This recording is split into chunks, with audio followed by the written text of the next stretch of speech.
Alors, tu es ambitieux. Tu as de grands rêves, tu veux réussir et vivre la vie que tu as toujours imaginée. Mais il y a un problème. Tu es bloqué.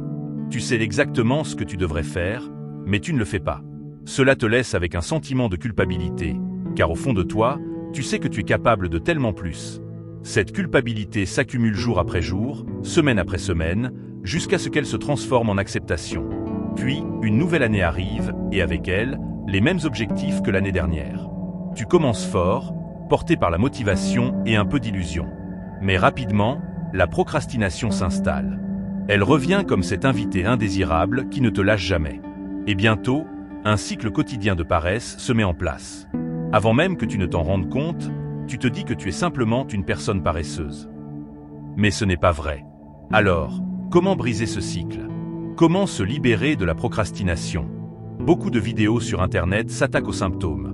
Désactiver les réseaux sociaux, supprimer les distractions. Ces solutions peuvent aider à court terme, mais elles ne résolvent pas le problème de fond. Ce problème peut se résumer en un mot, l'inertie.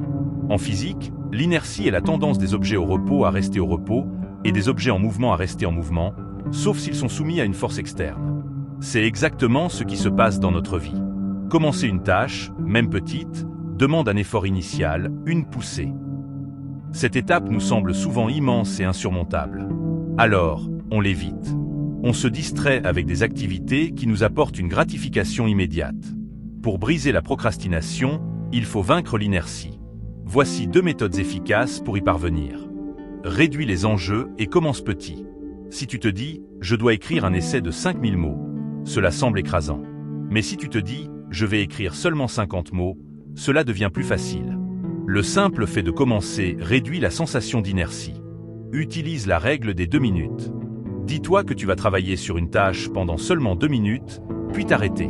Par exemple, mets une chanson et dis-toi que tu nettoieras ta chambre jusqu'à la fin de la musique. La magie, une fois lancée, tu continueras probablement au-delà de ces 2 minutes. Pourquoi? Parce que les objets en mouvement ont tendance à rester en mouvement. Au début, c'est comme pousser une balle en montée. Mais une fois que tu as passé le point d'inertie, tout devient plus facile. L'élan prend le relais. Tu peux appliquer ces 2 méthodes dans tous les domaines de ta vie. Aller à la salle de sport, travailler sur un projet, renforcer tes relations ou toute autre tâche importante. Comme Martin Luther King l'a dit, tu n'as pas besoin de voir tout l'escalier. Fais simplement le premier pas.